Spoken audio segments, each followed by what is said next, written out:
شاهد افریدي عمران خان ته غوسه دی د چینایي مسلمانانو فکر ولې نه کوي.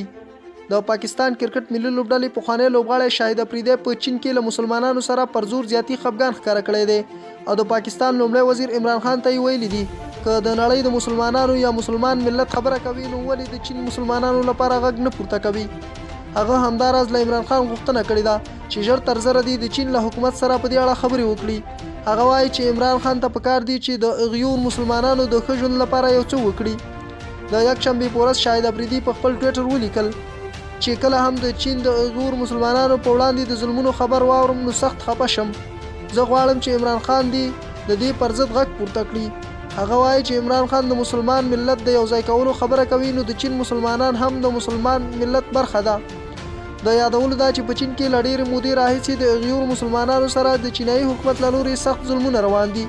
د چین په سینګیانګ کې شاوخوا 1 میلیون مسلمانان ژوند کوي چې ډېری په کمپونو کې او زندانونو کې پراته دي. چین په دې هڅه کې دی چې د غیوري مسلمانان دین، ژبه او کلتور له هغوی وتړي خو غیوري مسلمانان خپل دین، کلتور او ژبه نه پرېږدي او له همدې لامله پرې د چین حکومت ظلمونه روان کړي دي.